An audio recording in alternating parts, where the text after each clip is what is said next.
مدارس ملحقہ کے زیر تعلیم طلبہ و طالبات، میں ڈاکٹر محمد نور اسلام آپ سے مخاطب ہوں۔ جیسا کہ آپ لوگوں کو معلوم ہے کہ حالات حاضرہ کی وجہ سے مدرسہ ایجوکیشن بورڈ نے آن لائن کلاسز کا سلسلہ شروع کیا ہے، اور یہ سلسلہ 21 اپریل سے شروع ہے، جس سے آپ حضرات استفادہ کر رہے ہوں گے، آپ طلبہ و طالبات بھی استفادہ کر رہے ہوں گے۔ کوارنٹائن کی وجہ سے، حالات ہونے کی وجہ سے، لاک ڈاؤن کی وجہ سے اساتذہ کرام کو بھی آنے میں دشواری ہو رہی ہے، لیکن ہمارے لیے بڑی خوشی کی بات ہے، آپ لوگوں کے لیے بھی خوشی کی بات ہے کہ ہمارے درمیان معزز استاد اور مفتی امارت شریعہ حضرت مولانا سعید الرحمان صاحب آج آن لائن کلاسز کے لیے تیار ہو چکے ہیں اور ہمارے درمیان ہے۔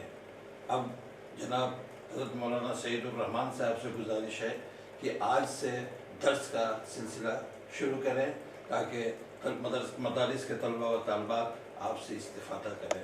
آئیے جناب سعید الرحمان صاحب۔ بسم اللہ الرحمن الرحیم۔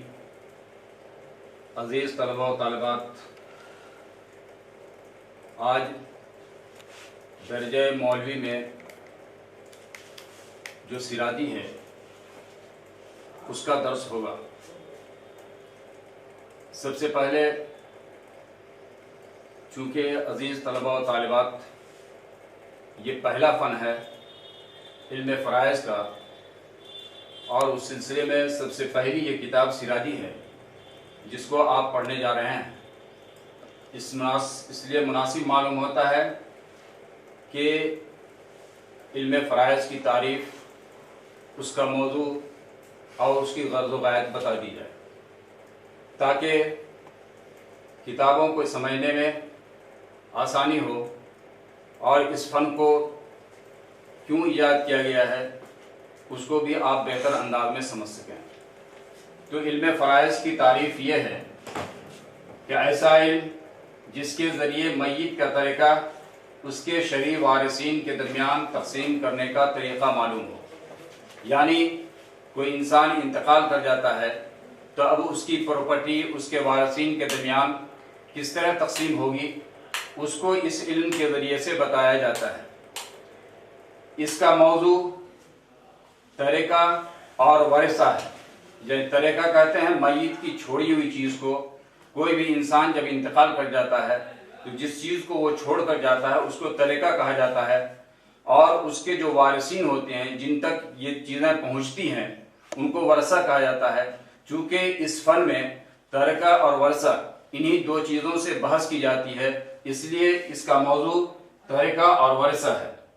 اور اس فن کو سیکھنے کا مقصد کیوں ہے، کیوں سیکھا جاتا ہے، اس کی غرض و غایت کیا ہے، تو اس کے سیکھنے کا مقصد یہ ہے کہ مستحقین کو ان کا حق پہنچانا، کہ مستحقین کو صحیح طریقے پہ ان کا حق پہنچا دیا جائے اور طریقے کی تقسیم میں انسان غلطی سے محفوظ رہے۔ جب آپ نے علم فرائض کی تعریف، غرض و غایت اور اس کے موضوع کو جان لیا تو علم فرائض کی اہمیت کو بھی جاننا چاہیے کہ اس کی اہمیت کس درجے ہے۔ اس کی اہمیت اس درجے ہے کہ دوسرے احکام جو ہیں نماز، روزہ، حج، زکوٰۃ، اس کا اللہ تبارک تعالیٰ نے قرآن کریم میں اجمالی حکم دیا ہے اور تفصیل حضور صلی اللہ علیہ وسلم کے حوالے کر دیا۔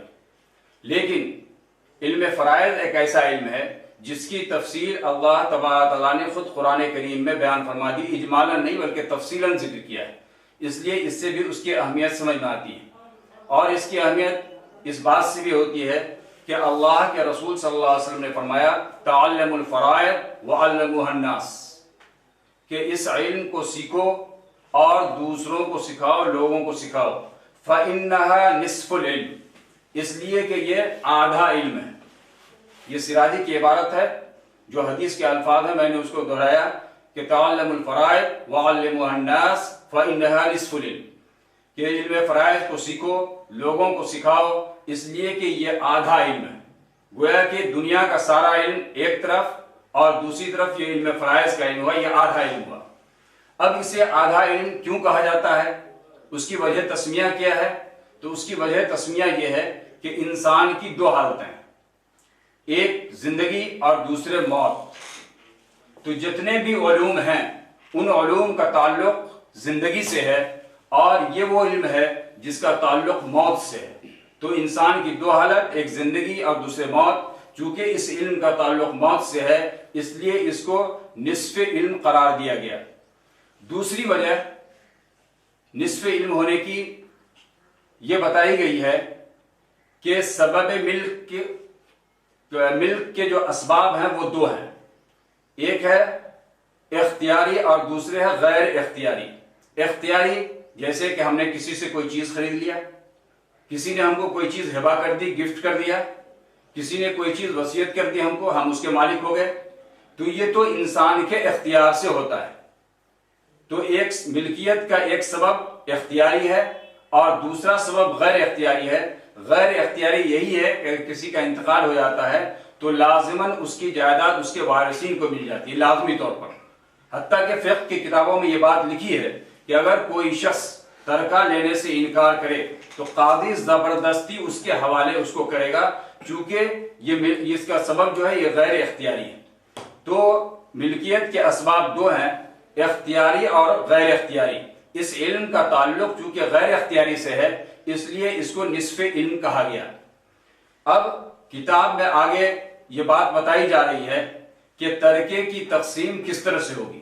کوئی بھی انسان جب انتقال کرتا ہے تو سب سے پہلے اس کی جائیداد کہاں تقسیم کی جائے گی، سب سے پہلے اس کی جائیداد کہاں خرچ کی جائے گی، اس کی پوری تفصیل بتائی گئی۔ سراجی کی عبارت ہے تتعلق بترکۃ المیت حقوق اربعۃ مرتبۃ، کہ میت کے ترکے سے بالترتیب 4 حقوق مرتب ہوتے ہیں۔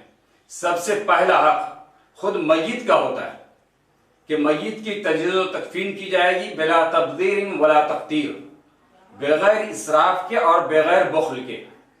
یعنی سب سے پہلے میت جو چھوڑ کر جا رہا ہے، جو بھی اس کی مالیت ہے، اس سے پہلے اس کے کفن دفن کا نظم کیا جائے گا، تجہیز و تکفین کا نظم کیا جائے گا، اور اس میں بھی نہ تو اسراف کیا جائے گا اور نہ ہی بخالت سے کام لیا جائے گا۔ اسراف کا مطلب یہ ہے کہ ایک مرد کے لیے مسنون کفن 3 کپڑے ہیں، اب اس کو 4 کفن دے دیا جائے تو یہ اسراف ہے، یہ جائز نہیں ہے۔ اسی طریقے سے اسراف یہ بھی ہے کہ 3 کپڑا ہی میں اس کو کفن دے رہے ہیں، لیکن وہ کپڑا بہت ہی قیمتی ہے، بہت ہی قیمتی ہے، جس کو وہ اپنی زندگی میں نہیں پہنا کرتا تھا، اس سے زیادہ قیمتی کپڑا آپ دے رہے ہیں تو یہ بھی اسراف ہے، یہ بھی صحیح نہیں ہے۔ اور بخالت بھی نہیں کرنا ہے کہ مال بچا لیا جائے کسی طریقے سے، کہ مرد کے لیے 3 کپڑے مسنون ہیں تو ان 3 کپڑوں میں سے صرف مرد کو 2 کپڑے میں دفن کر دیا جائے تو یہ بھی جائز نہیں ہے، 3 کپڑے ہی اسے دیے جائیں۔ یا دوسرا مطلب اس کا یہ بھی لیا جا سکتا ہے کہ کپڑا تو 3 دے رہے ہیں، مسنون کفن دے رہے ہیں، لیکن کپڑا بہت ہی گھٹیا دے رہے ہیں، جس کو وہ اپنی زندگی میں نہیں استعمال کیا کرتا تھا، بالکل معمولی قیمت کا کپڑا دے رہے ہیں، تو یہ بھی بخل ہے۔ اس سے بھی کہا گیا کہ بچنا ہے، نہ تو اسراف کرنا ہے کفن دینے میں اور نہ ہی بخالت سے کام لینا ہے۔ تو سب سے پہلا حق میت کے ترکے سے جو متعلق ہوتا ہے، خود میت کا متعلق ہوتا ہے کہ میت کو تجہیز و تکفین کے جو اخراجات ہوں گے وہ سب سے پہلے میت کے ترکے سے ادا کیے جائیں گے۔ اس کے بعد تجہیز و تکفین کے بعد جو مال بچے گا تو اس کے بارے میں کہا جا رہا ہے ثم تقضى ديونه بجميع المال، پھر اس کے پورے مال سے قرض کی ادائیگی کی جائے گی۔ اگر کسی انسان کا اس کے ذمہ کوئی قرض ہے تو سب سے پہلے میت کے ترکے کی تقسیم کے بعد، میت کی تجہیز و تکفین کے بعد جو رقم بچ جاتی ہے، جو مال بچ جاتا ہے، اس سے اس کے پورے مال سے اس کے قرض کی ادائیگی کی جائے گی۔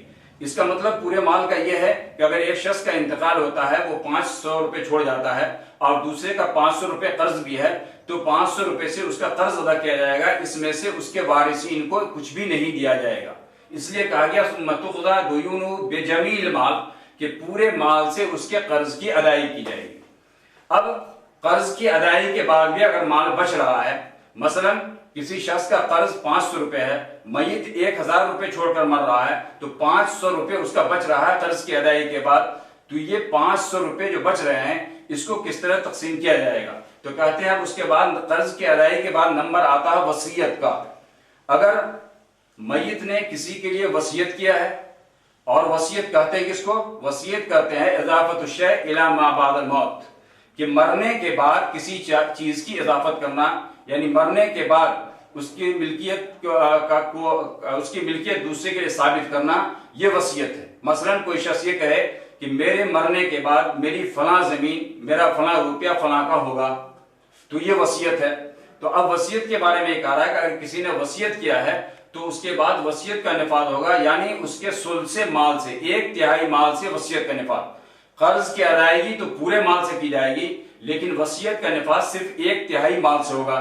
یعنی اگر کوئی شخص مال چھوڑ کر جاتا ہے اور وہ کل مال کی وصیت کر دیتا ہے، پورے مال کی وصیت کسی کے لیے کر دیتا ہے، تو یہ کل مال کی وصیت صحیح نہیں ہوگی، صرف وصیت 1/3 میں نافذ ہوگی، یعنی 1/3 مال میں وصیت نافذ ہوگی، بقیہ 2/3 مال اس کے وارثین کے درمیان تقسیم ہوگا۔